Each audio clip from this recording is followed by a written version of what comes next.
Hello বন্ধুরা, আপনারা সবাই কেমন আছেন? আশা করি আপনারা সবাই ভালো আছেন। বাংলাদেশের টপ স্পোর্ট বাইকের মধ্যে হোন্ডা সিবিআর 150R একটি। তাছাড়া টপ স্টাইলিশ বাইকের মধ্যে এই বাইকটি সেরা খুব সহজেই বলা যায়। আপনি যদি গুগলে সার্চ করেন টপ 10 স্পোর্ট বাইক লিখে, তাহলে আপনি এই বাইকটির নাম দেখতে পাবেন। তাছাড়া টপ 10 স্টাইলিশ বাইক লিখেও সার্চ করলে এই বাইকটির নাম দেখতে পাবেন। এই বাইকটি বাইক লাভারদের স্বপ্নের একটি বাইক। বাইকটির ডিজাইন ও লুক খুব সহজেই আপনার মন কেড়ে নেবে। ঠিক আমার কাছেও বাইকটি অনেক ভালো লেগেছে। আপনারা এখন যে বাইকটি দেখতে পাচ্ছেন সেটা হলো ইন্দোনেশিয়ান ভার্সন। বাইকটির সবচেয়ে আকর্ষণীয় দিক হলো বাইকটির হেডলাইটের লুকিং, যা অন্যান্য বাইক থেকে সম্পূর্ণ আলাদা একটি ডিজাইন। এই ডিজাইনটি বাইক লাভারদের মন কেড়েছে ইউনিক একটি ডিজাইন হওয়ায়। ঠিক আমার কাছেও এই বাইকটার হেডলাইটের লুকিংটা বেশ ভালো লেগেছে। ভালো লাগবেই না কেন, যে দেখবে তারই পছন্দ হবে। পছন্দ হওয়ার মতোই একটি লুক। আমরা অনেকে মনে করব যে বাইকটির সামনের দিকে মনে হয় সাইড ইন্ডিকেটর ব্যবহার করে নাই, কারণ সামনের দিকে তো আমরা কোনো সাইড ইন্ডিকেটর দেখতেই পাচ্ছি না। এটা মনে করাই স্বাভাবিক। বন্ধুরা, এই বাইকটির স্পেশাল বিষয়টি হলো এটি, হেডলাইটের ঠিক উপরে চোখের নয় দেখতে যে লাইটটি দেখতে পাচ্ছেন সেটা হলো সাইড ইন্ডিকেটর। ইন্ডিকেটরটি হেডলাইটের ঠিক উপরে দেওয়ায় হেডলাইটের লুকিংটা সো গর্জিয়াস করে তুলেছে। সাইড ইন্ডিকেটরটিতে এলইডি বাল্ব ব্যবহার করা হয়েছে। ইন্ডিকেটরের চারপাশে এলইডি ডিআরএল ল্যাম্প ব্যবহার করা হয়েছে। এই ফিচারটি সাধারণত আপনারা 1000cc বাইকগুলোতে পেয়ে থাকবেন। বাইকটির হেডলাইটে 12 ভোল্টের 35x35 ওয়াটের ডুয়েল প্রজেক্টর এলইডি বাল্ব ব্যবহার করা হয়েছে। তাছাড়া 5 লাইটও রয়েছে। বাইকটির পিছনের সাইডটিতে আপনারা সহজে সাইড ইন্ডিকেটরটি দেখতে পাচ্ছেন। সাইড ইন্ডিকেটর দিতে এলইডি ল্যাম্প ব্যবহার করা হয়েছে। বাইকটি হঠাৎ ব্রেক করলে সাইড ইন্ডিকেটরটি অটোমেটিক জ্বলতে থাকবে। এতে করে সামনে ও পিছনের ব্যক্তি খুব সহজে আপনার মুভমেন্ট বুঝতে পারবে। এই ফিচারটি শুধু এবিএস ব্রেকিং সিস্টেম বাইকটিতে পেয়ে থাকবেন। বাইকটির পিছনে আকর্ষণীয় ডিজাইনে এলইডি টেল ল্যাম্প ব্যবহার করা হয়েছে। বাইকটির সামনের চাকাতে 100/80 সাইজের টিউবলেস টায়ার, 17 সাইজের রিম, 276 মিলিমিটারের disc brake with ABS braking সিস্টেমটি ব্যবহার করা হয়েছে। সাসপেনশন হিসাবে ইউএসডি ফর্ক ইনভার্টেড সাসপেনশন অর্থাৎ আপসাইড ডাউন সাসপেনশন ব্যবহার করা হয়েছে। বাইকটির পিছনের চাকাতে 130/70 সাইজের টিউবলেস টায়ার, 17 সাইজের রিম, 220 মিলিমিটারের ডিস্ক ব্রেক ব্যবহার করা হয়েছে। সাসপেনশন হিসাবে পাবেন swingarm with monoshocks pro link suspension. আপনারা দেখতে পাচ্ছেন বাইকটিতে 2 পার্টের সিট ব্যবহার করা হয়েছে। সিটের হাইট হবে 782 মিলিমিটার।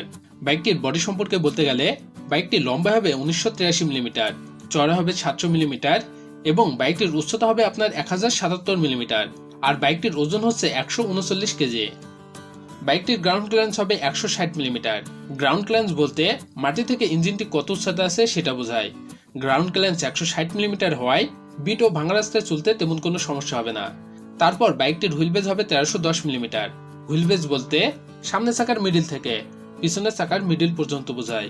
হুইল বেজ বেশি হলে আপনি গাড়িটি স্মুথলি ভাবে কন্ট্রোল করতে পারবেন। এই বাইকটির হুইল বেজ 1310 মিলিমিটার হওয়ায় কন্ট্রোল করতে আপনার তেমন কোনো সমস্যা হবে না। আপনারা দেখতে পাচ্ছেন বাইকটিতে 3 পার্টের হ্যান্ডেলবার ব্যবহার করা হয়েছে। বাইকটির মিটারের কথা বলতে গেলে ফুল কালারফুল ডিজিটাল মিটার ব্যবহার করা হয়েছে। বাইকটিতে ব্যাটারি হিসাবে পাচ্ছেন 12 ভোল্টের 5 মেগা অ্যাম্পিয়ারের লিথিয়াম আয়নের ফুল ডিসিএমএফ ব্যাটারি। বন্ধুরা, বাইকটিতে আপনারা অকটেন তেল ব্যবহার করবেন, এতে করে ইঞ্জিনের পারফরমেন্স অনেক ভালো থাকবে।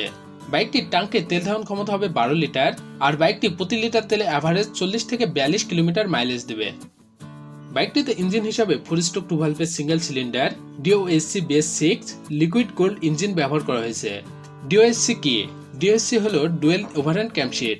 সুজুকি GSX-R বাইকটি বাংলাদেশে টপ স্পিড হওয়ার কারণ হচ্ছে বাইকটিতে DOSC ইঞ্জিন ব্যবহার করা হয়েছে। DOSCর ফলে ইঞ্জিনের প্রাকৃতিক ফ্রিকোয়েন্সি বেশি ঘটে। এর ফলে ইঞ্জিনের ক্ষমতাও বেশি হয় এবং বাইকটির টপ স্পিডও বেশি হয়। বাইকটির ইঞ্জিনের ম্যাক্সিমাম পাওয়ার হবে 12.6 কিলোওয়াট অর্থাৎ 9000 RPM। এর ফলে বাইকটির টপ স্পিড হবে 140 কিলোমিটার প্রতি ঘন্টায় আর ম্যাক্সিমাম পাওয়ার হবে 14.4 নিউটন মিটার অর্থাৎ 7000 RPM। এর ফলে 0 থেকে 100 কিলোমিটার গতি উঠতে সময় লাগবে 11.8 সেকেন্ডের মতো। ইঞ্জিনটিতে ফুয়েল সাপ্লাই সিস্টেমটি হলো ফুয়েল ইনজেকশন। ইঞ্জিনটিকে ঠান্ডা রাখার জন্য লিকুইড গোল্ড সিস্টেমটি ব্যবহার করা হয়েছে। বাইকটিতে 6টি গিয়ার আছে যা ইঞ্জিনের কার্যক্ষমতাকে নিয়ন্ত্রণ করে। এই ইঞ্জিনটিকে আপনারা শুধুমাত্র ইলেকট্রিকের মাধ্যমে অর্থাৎ সেলফের মাধ্যমে স্টার্ট করতে পারবেন। এই বাইকটিতে কিক স্টার্ট নেই। ইন্দোনেশিয়ান ভার্সন বাইকটির বর্তমান বাজার মূল্য 5,60,000 টাকা। তবে আপনারা যদি বাইকটি কুষ্টিয়া বিজয় মোটরস থেকে কেনেন তাহলে আলোচনা সাপেক্ষে বর্তমান মূল্য থেকে কম দামে কিনতে পারবেন। শোরুমটির ঠিকানা হলো লোৎফার মুন্সি রোড, আমলাপড়া, কুষ্টিয়া। শোরুমটির ফোন নম্বর স্ক্রিনে দেওয়া আছে, চাইলে যে কোনো প্রয়োজনে ফোন দিয়ে যোগাযোগ করতে পারেন। এ ছিল আজকে হোন্ডা সিবিআর 150R ABS বাইকটি সম্পর্কে বিস্তারিত সকল তথ্য। বন্ধুরা, ভিডিওটি যদি আপনাদের কাছে ভালো লেগে থাকে তাহলে চ্যানেলটিকে সাবস্ক্রাইব করে পাশে থাকা বেল আইকনটিকে একটি ক্লিক দিয়ে রাখুন, কারণ পরবর্তীতে বাইক সম্পর্কে নতুন নতুন ভিডিও ছাড়লে আপনি যেন তা দেখতে পারেন। দেখা হচ্ছে পরবর্তী ভিডিওতে, ততক্ষণ সবাই ভালো থাকবেন।